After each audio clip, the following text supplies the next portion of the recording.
You're still watching the Smart Means Business. I'm Andrew Barije, and definitely heading into matters of when it comes to the private-public partnerships in Uganda. Like we mentioned in earlier, how the private sector has a role to play, most especially when it comes to involving into the production. And this incidents around, we take a look at driving infrastructure growth.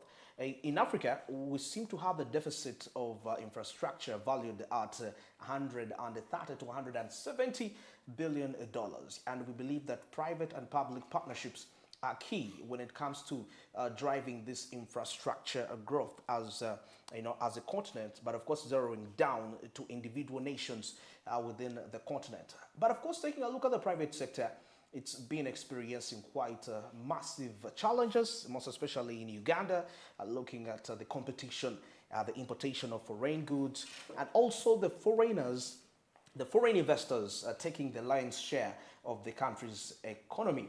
But of course, despite all this happening, we see that the Uganda Development Corporation has been underlying. It's the investment arm of government, and it's been ensuring that this is harmonized to see how locals can effectively participate in the country's economy and output at the same time for export. Now, of course, once again, I'm joined with Dennis Dokoria. He's the public relations officer that is Uganda Development Corporation, and we're here to break down these matters in line with this. Very good morning, Dennis. It's a pleasure to have you once again. Indeed, it's a pleasure to be here once again. Yes. Good morning, viewers. Okay. We see the interesting point here, the competition bit of it. Taking a look at most especially in the private sector, in the manufacturing sector, competition, foreign competition. First of all, in the first dimension of imports, goods coming in from abroad, out-competing the ones in our country, and also foreign investors taking the lion's share of output of the country's resources. So, as Uganda Development Corporation, how are you doing your level best to enhance the local participation of citizens in the economy? Oh, thank you very much. Yeah. First of all, I would like to introduce to you Uganda Development Corporation. Yeah. Uganda Development Corporation is the investment arm of government of Uganda, and it was formed by an act of parliament in 2016. That's as recent as that. Yeah. However, it's not that new that previously it was formed in 1952, and by the 1970s it was one of the leading industrial hubs in this country, in all areas, in terms of manufacturing, in terms of real estate, in terms of mining, in terms of hospitality, the hotels, the banking sector. All those were under UDC, and it was commanding almost 80% of industry in this country. Yeah. And however, the upheavals we had in the 70s and also the policy change that happened in the 80s and the 90s that led to liberalization and privatization, yeah, caused the privatization of most of these entities. And eventually, UDC wound up in 1998 because there was not much business for it to do. But conversations kept coming on, and as government got to realize that the private sector alone does not have the impetus to drive the industrialization in this country the way the government had hoped and at the rate at which the government had hoped. And that's how UDC was revived in 2016. Yes. The mandate we carry is to promote and facilitate industrial development for socio-economic development of this country. Yeah. So we are basically looking at the transformation of this country, yes, and that is very key to us. Now, speaking exports and imports, that is one of the key areas of our intervention, yes, as UDC. One of the things we envision as a country is that the investments we make should be able to increase on the export earnings within this country, and also support and save some money in terms of import substitution and export promotion. So the trade balance position of the country is very key to us. Yes, yeah. But that doesn't discount that definitely we have FDIs coming in, Yes. the foreign direct investments from the private sector coming into this space Yes. of ours. Now, we can, as a country, we are still growing. Yes. We are still moving towards the middle income status as a country. Yeah. And definitely we cannot work in isolation because we are now in a global village. Yes, And absolutely. the global village means we are open to industrial development, we're open to investments. And that's why time and again we are going out and looking for investors to come and invest in the country. In the country, yeah. However, as UDC, we are saying as that is happening, we also can develop industry within our country Exactly. that can support the socio-economic transformation of Uganda. And most of our investments are in areas that focus on 5 key principles. One is definitely export, Yeah. promotion, and import substitution, Yes, because yes, that is very key. So we're saying during the COVID pandemic in 2020, 2021, this country faced a huge problem when it came to import of, for example, PEs, Yes. the PPEs. You'd find that you want to import, but there's nobody who's able to give these things to you. To you, exactly. Why? Because they're also needed in their country, so you don't take priority. And that actually made this country wake up to the fact that if we are fully relying on imports, in case there's a challenge, let's say in our neighboring country where through which we import most of our products, or probably there's a problem, a global problem like we had the COVID pandemic, Yes. definitely we can end up being starved of some of these products that we need. Now, at that time of COVID, you realize that the PPEs were very key, the masks, even sanitizers, initially we were even importing sanitizers. Yes, yeah, very true. And so many other things. But we woke up to the fact that these are things which we can't actually Make ourselves. make locally here as yeah, a country. yeah. And that, that brought, that enticed, put more fire in the drive for local industrialization. Yes. And to us as UDC, we've taken this to our advantage and said, how can we now, since the drive is there and everybody beginning to appreciate the boo-boo, then Yes. how can we now focus on boo-boo? Buy Uganda, build Uganda. We have a policy on that. But many of our countrymen were still thinking in terms of foreign products, Okay. other than using the local content. And now we are saying we can actually use local content within our country that should be able to transform industry within this country. The country, yeah. So UDC definitely invests in key strategic businesses Yes. or in the private sector. We are not looking to compete with the private sector, Yes. but we are looking to facilitate the private sector. And that's why government is in business, to facilitate the private sector. Yeah. And how do we do this? We do this through equity participation, what we call equity financing or equity investment. Equity investment. Yeah. So we identify a private sector institution that could possibly be able to Has the capacity. capacity to substitute Yes. certain imports into this country. And we invest in this private sector entity. For example, we invested in the construction sector, for example. We invested in Abu Bakr construction company. Even the recent conference hall. Yes, in the Speak Resort The Speak Convention Resort, Center. yeah. We invested in many other enterprises that are promoting exports. Exports, yeah. And the reason we invested, for example, in Abubakar, is that to give it the drive to be able to take on large road construction projects. Yeah.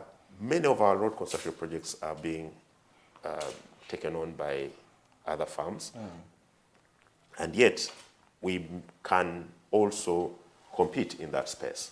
Okay. Foreign firms coming in. Foreign firms come in, take some of these projects. Yeah. But we're saying, can also the local firms, the local content, compete in this space? And most of the local firms fail to compete in this space because they lack the working capital, you know, to be able to invest in some of this. So we're saying, how can we come in also to support such local firms, such that we can, as government, enhance their capability in that area, and they're able to compete effectively. Yes. So yeah, so that is what we are doing. We are in different areas. In the services, we have supported the construction that is able to do that, reduce on, to compete in projects that able to do that. We are also in the medical field, where we've supported an enterprise that is producing gloves. Gloves, yeah. Gloves, medical related. medical and surgical gloves. Okay. And examination gloves, rather. And these gloves, we used, as a country, we used to import these gloves. Absolutely. You know? So you imagine how much foreign exchange revenue we shall save as a country. A lot of it. If we're able to produce these gloves locally, sell them within our local country, community. and probably even export them, to the region. Okay. So one would be saving on how much, you know. We may not be able at the moment produce all the gloves that are needed. True, but we try to do that. Okay. Now, talking about that, that is quite interesting. In your own observation, because you mentioned something that, I mean, local farms want to participate in some of these related, you know, activities, export, but working capital. But putting aside the capital bit, do you think they have the capability in terms of, do they have the capacity? Because, okay, capital may be one thing, but do you have the skilled human personnel to execute to the expected standard? Now, as UDC, in case of any loophole observed in that, in any of your analysis, do you have any capacity building programs to enhance these local farms to have that competitive, such that if a foreign farm comes, you have what it takes as a local to be confident and present your proposal of how you're going to execute, because you have the capacity in terms of qualified personnel. Yeah, key. One thing we need to understand is that many Ugandans are highly educated. In some of these areas. Okay. And that's why we have a lot of export of our professionals. You know, going to other countries and they're excelling. Yeah. In different places, in different areas. If you go to the universities, we are churning out professionals. Yeah. But the issue is many of these people are not given the platform to be able to execute some of the things. Yeah. One thing I believe in is that we are not any short of the human capital professionals as a country, and we can definitely bring them on board, and they're able to do a lot of work in these areas. I know the biggest challenge usually is the capacity to pay them what they expect, because if you're competing for somebody in terms of his capability, usually you may find that what you're offering may not be as much as a foreign firm may be offering. Exactly, yes. And one thing I also see is that we even have some of these professionals working in these foreign firms, and they're Ugandan. Yeah, that's very true, by the way. That means they have the capability. But letting that alone, I would also think that if you are a firm that is able, and you are able to compete at that level that we're thinking about, then you can also afford to, if you feel you don't have the right resource here, you can afford to also pay for an expatriate, to come and support the team, to come and train. Because we are very trainable. You know, Uganda is a population that is skewed towards the young generation. And the young generation are very trainable people. So if we take on a very strategic decision to build these people's capacity, I believe it is possible for us to transform industry, transform these organizations based on this. Okay. Now, as UDC, we are actually thinking about coming up with programs, maybe apprenticeship programs, where we can actually strengthen and empower these people with basic skills that should be able to empower and enhance. So we are still, these are things which are still in the pipeline. In the thought process and all that, because we believe that we need a critical mass of people who are certified, you know, and to be able to run some of these entities, be able to support these entities with their expertise in all that. And our experience has been that when you expose people to certain environments, they actually are able to pick up very fast. And grow, Okay. Very interesting. Now, best still on the performance report by the Minister of Finance, it indicated something so amazing about the Purchasing Managers Index, which was about 51%. That showed us that we are developing. But there is still a challenge of supply within the supply chain, which sometimes hinders timely delivery, sometimes delayed due to, you know, now this comes in line with the infrastructure.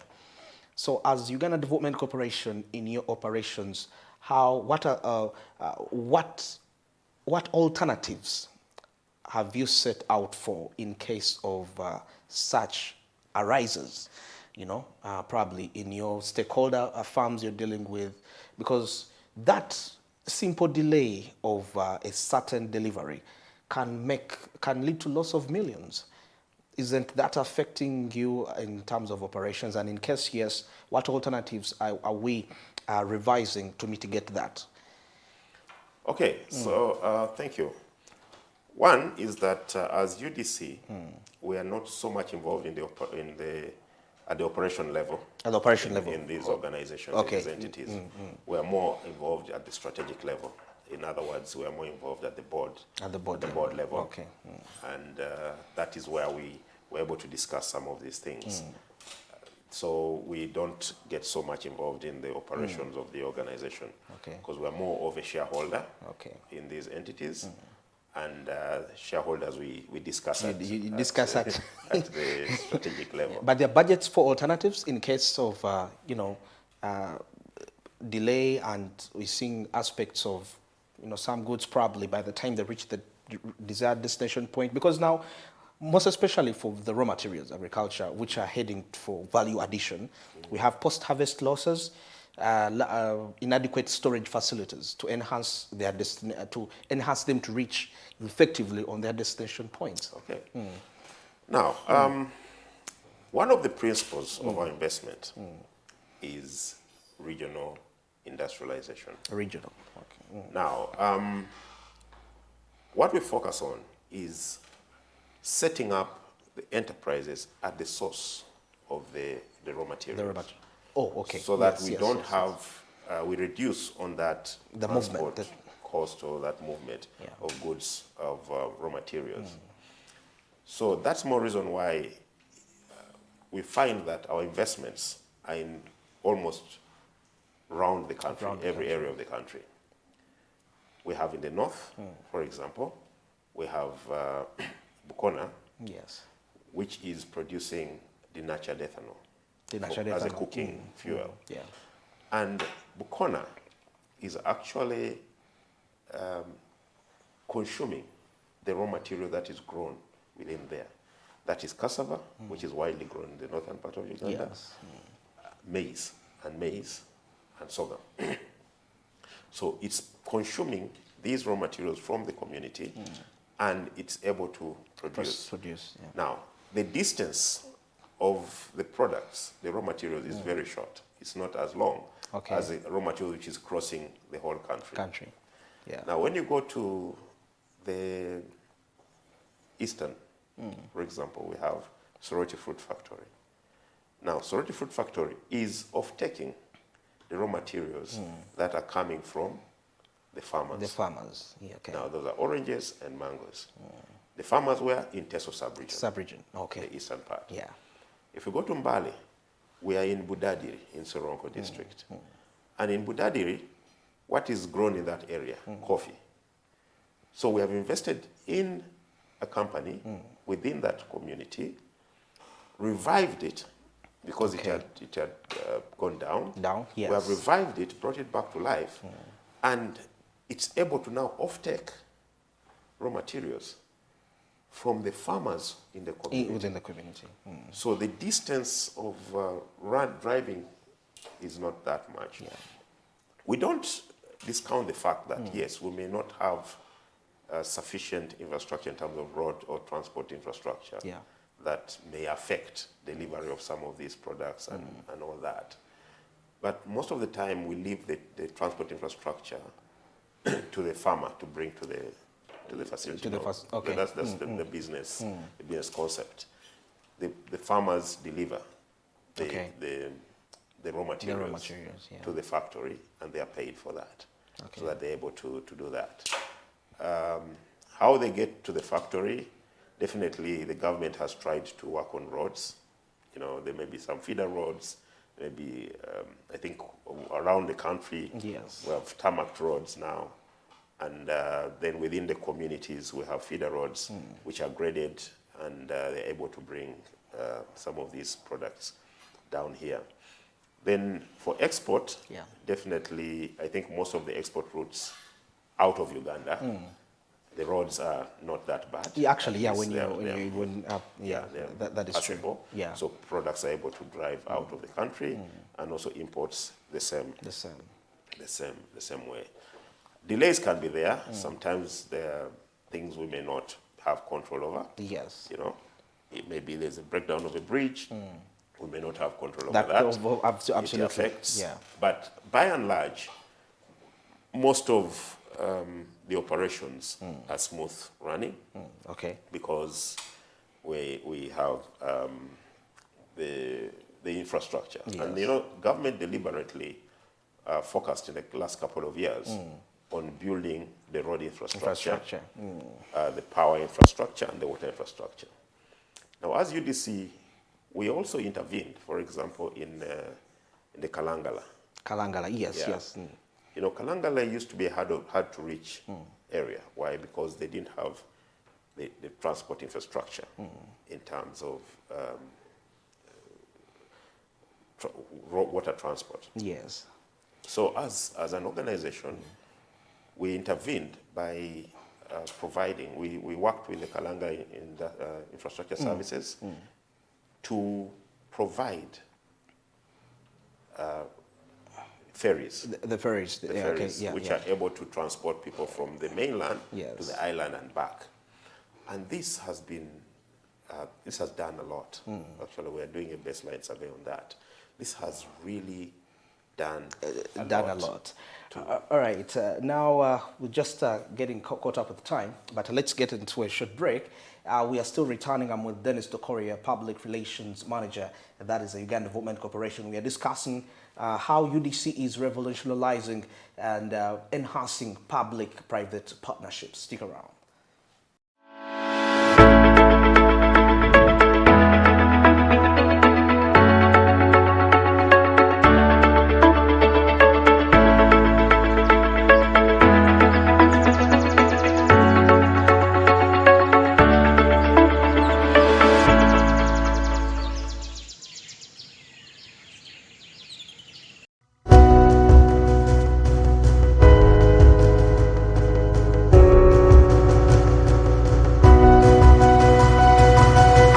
Smart 24, driving business.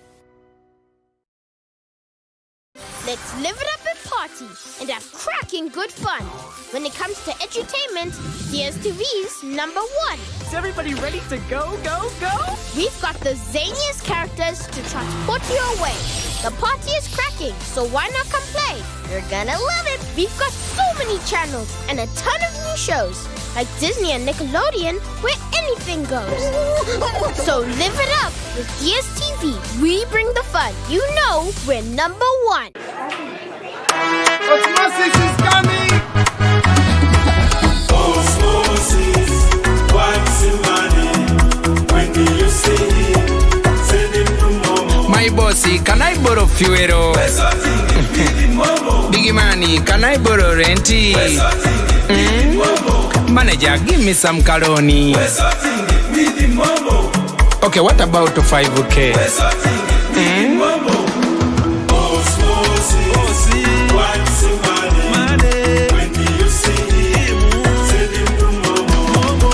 When you need a loan, you've got MTN Momo. Wesotinge. Use the Momo app or dial *165*5# for all quick loans. Choose from the different loan options from our partners and get one that works for you. Together, we're unstoppable.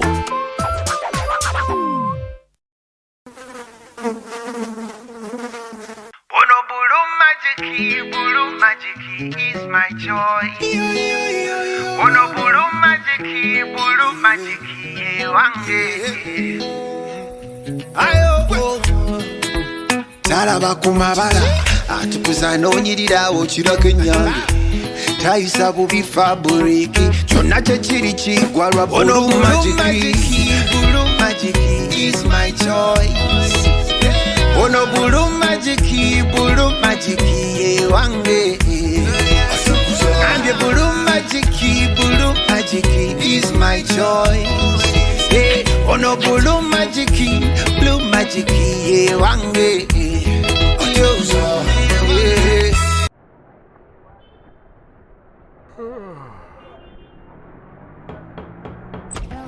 With everybody for you. I did your shake belly. But it's a one tell.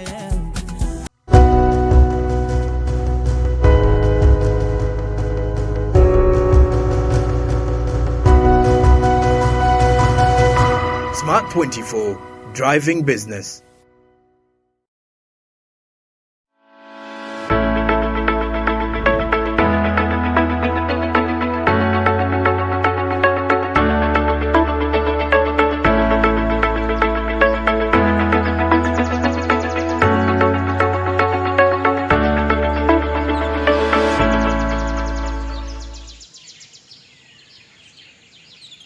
We'll be back from the break and definitely heading into the last minutes of the show. We are discussing matters to do with the public-private partnerships and how UDC is definitely revolutionizing this. And I'm discussing the Uganda Development Corporation and their involvement to ensure that this whole, this whole move is quite efficient and productive the way it ought to be. Now, with me in studio is Dennis Dokoria, who's the Public Relations Manager. That is the Uganda Development Corporation, and we are discussing the involvement of UDC in Uganda's economy. Before we went into the break, we were discussing the Kalangala matter. Yes. Yes. Kalangala, as I said earlier, the island was a hard-to-reach place. Yeah. And the reason was there wasn't sufficient transport to move people from the mainland to the island. Yeah. Two, we found another challenge that they didn't have sufficient electricity in that place. Yeah. And also they didn't have piped water to the town. Yeah. So as an institution, we intervened. We realized that if we intervene in these areas, definitely it will have an effect in the economy, in Kalangala and eventually in the country. So we went out to provide 2 roll-on, roll-off ferries on the island, which ferries transport goods.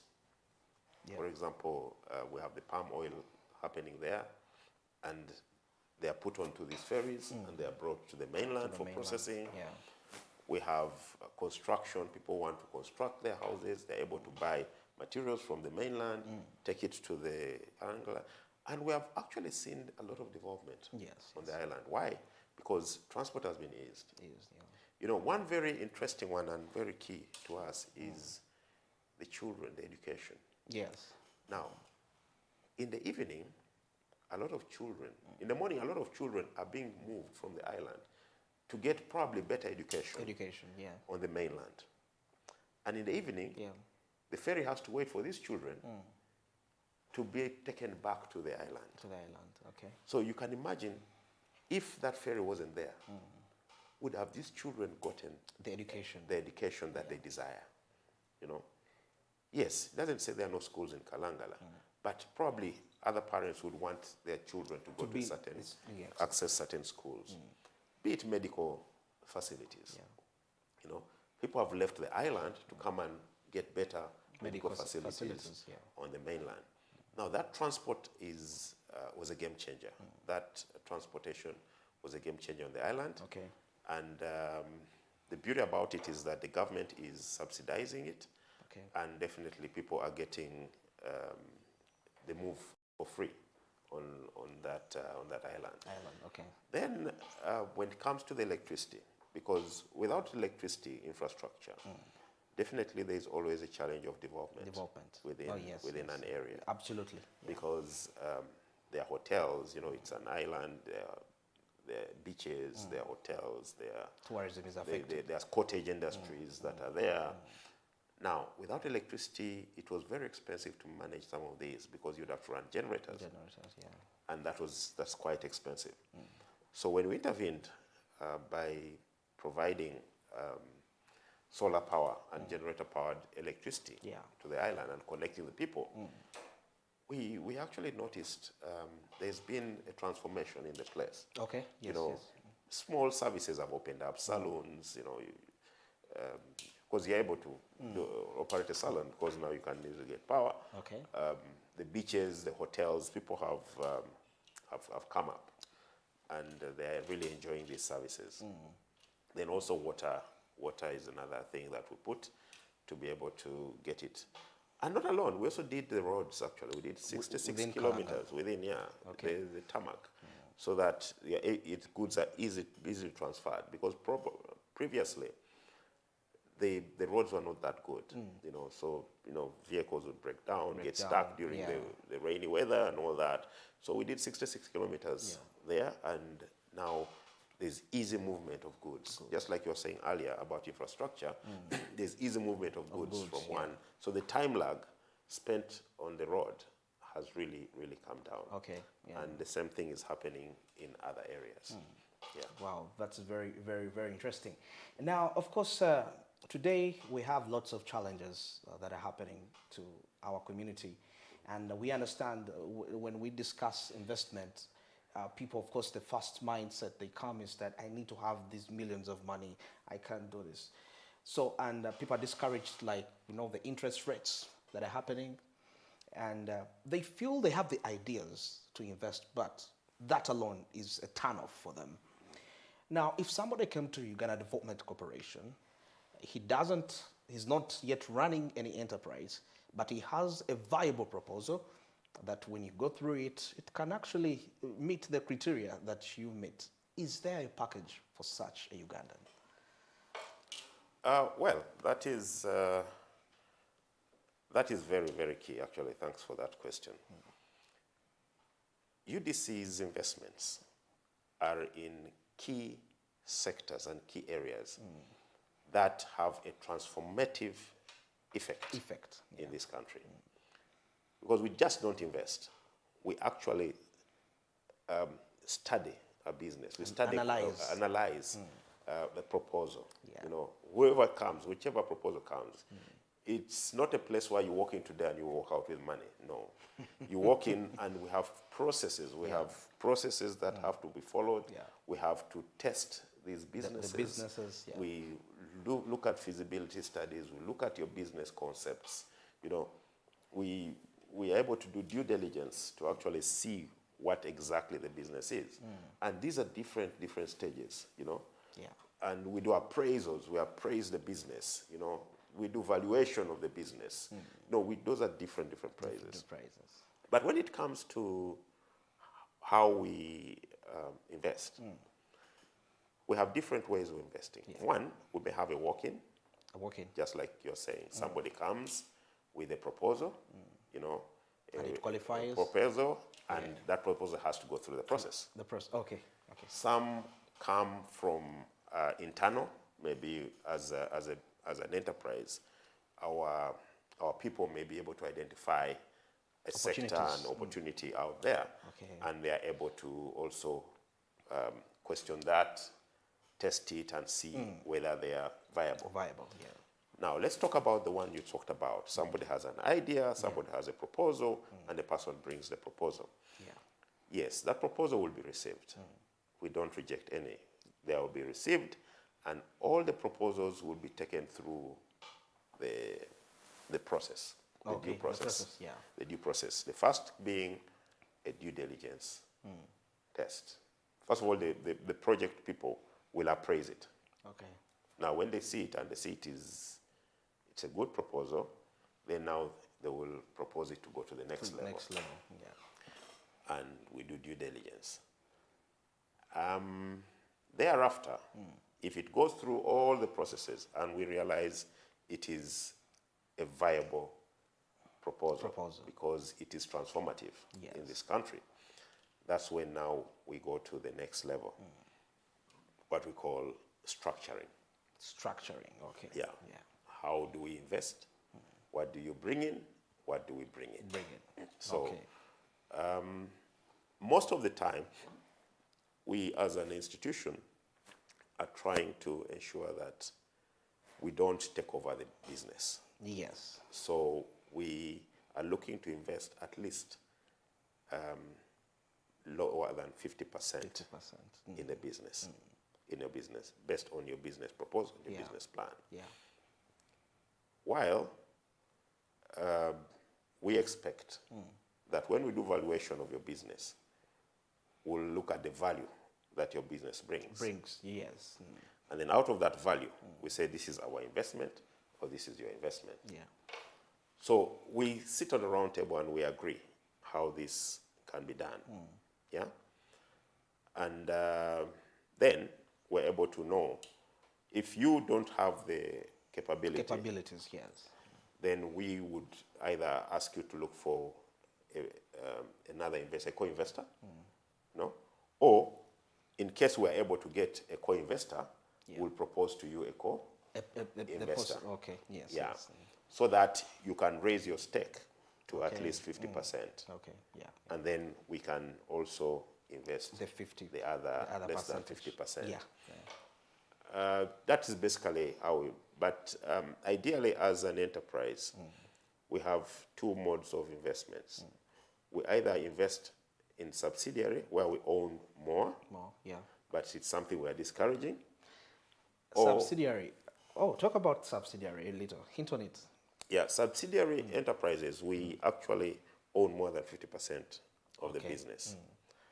And that means, ideally, we have a majority stake in the business.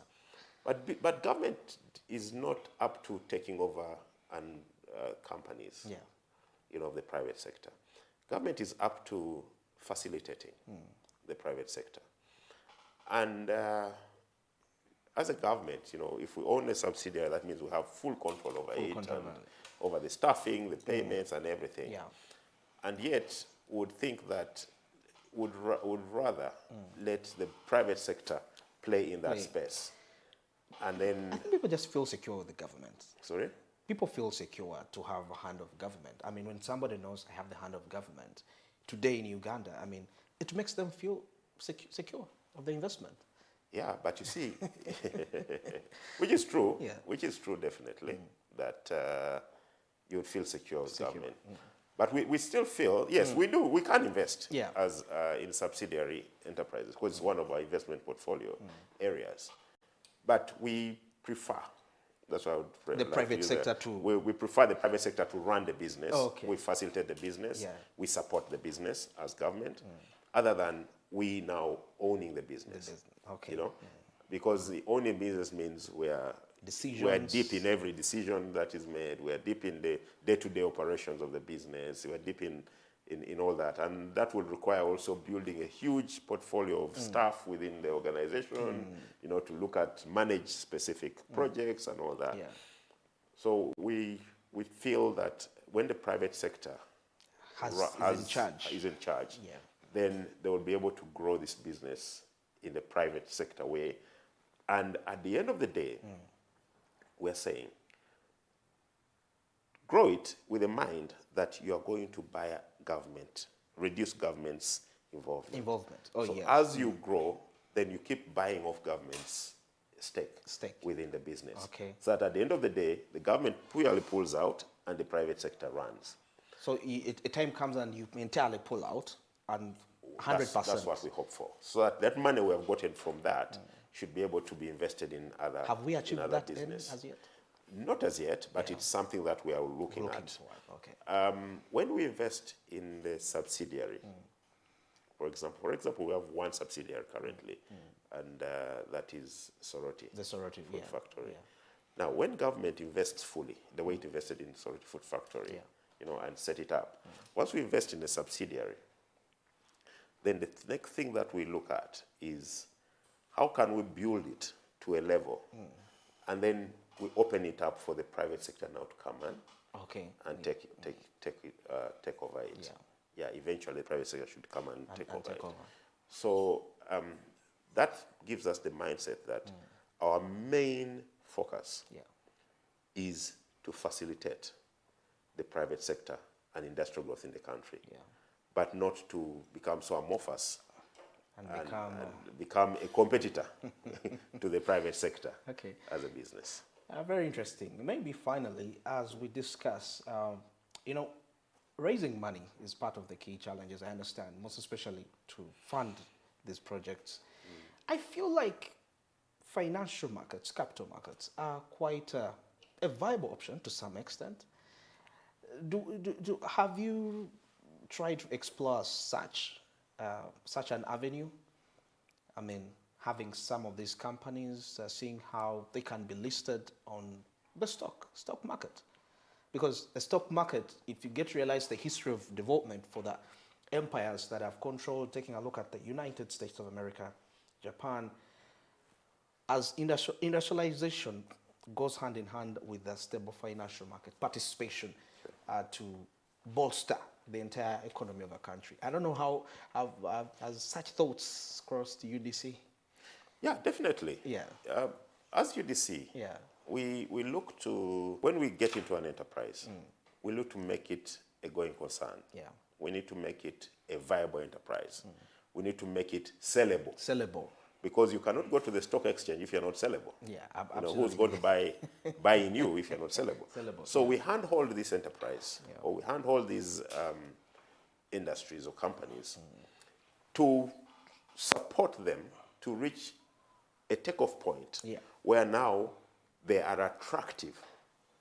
And when they are attractive, then there are options. They have. Yes. They can now go to the stock exchange and be able to get listed there, and people buy into the companies. But nobody's going to buy into a company that they have not tested yet. They have not felt its impact. And that's why you look at all the companies that have been listed, or most of them that are listed, are companies that have been in business for some time, that have been tested in terms of their profitability, their growth, and then you actually can envision the future in this business. Because I wouldn't want to invest in a company that I am not actually sure about. Now, what is our role? Our role is to support these companies, handhold them, take them to a level that they are now attractive. To the market, they're attractive to the people. And then eventually, those people are going to, it's going to be to attract people to come and invest and buy into them.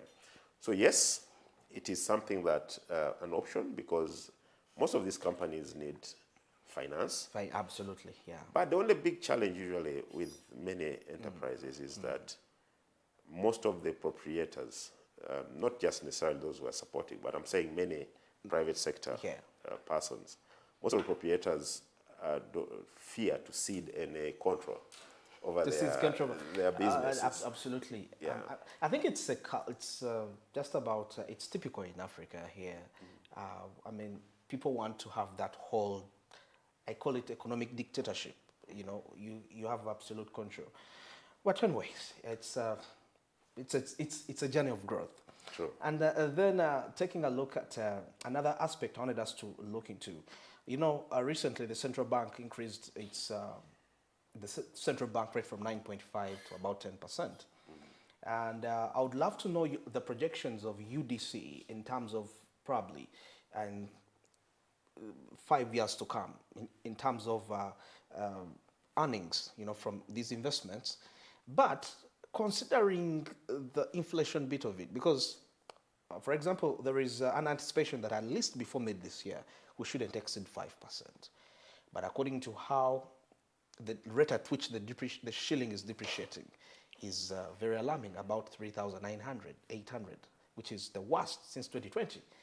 Now, how do we project, how is the projections in line with such unforeseen circumstances? Because sometimes they may delay progress of some of the businesses, of some of the firms you've actually invested in, the inflation bit of it. Yeah, definitely inflation affects business. It also affects our investments. Investments, yeah. So it's basically a global problem, or it's a country problem. But by and large, I think Uganda's economy has been growing steadily, even after the COVID pandemic. And if you look at the region, I think we stabilized faster than most of the that is true. Most of the countries in the region. Yeah. And so I think, to me, the projections are still good. So as UDC, it doesn't scare you? No, we are always conscious about the environment. So we're always scanning the environment also to see what is going on and to see how our investments are doing and make strategic decisions, especially for our investments. Yeah, so you may find that maybe the shilling has depreciated, maybe the dollar has become very high, so maybe it's very difficult to import. You know, maybe the cost of importing is very expensive. Is expensive. Is expensive. And that's why we are trying to promote the bubu, the local industry, local manufacturing within the country, so that we're able to manage. We have less imports, but also more exports. Because if we have more exports, then that means we will earn more. Absolutely, we'll earn more. And less imports if we are able to manufacture locally.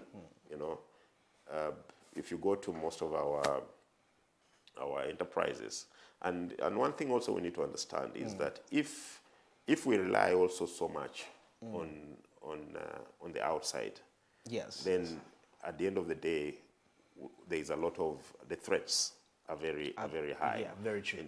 In case of anything. So, as an organization, as UDC, our focus is how do we develop local industry. How do we develop local industry? How can we ensure that we're able to manufacture most of these things that could have either been imported? Now, that creates a buffer, such that if there is anything with the import substitution, or maybe the inflation is high, or we're struggling here and there, then we're able to also manage ourselves within the country. So, I would think that. Because actually, when you realize the shilling depreciating, we talk about high demand from the energy sector and manufacturing, you know, demand on that. Well, it's been a pleasure to have you, Mr. Dennis, on the show. Pleasure too. Smart means business, and of course, we've been discussing matters to do with the public-private partnerships and seeing the role of UDC in terms of revolutionizing the operation of these entities. Well, Smart means business. Have yourselves a wonderful morning.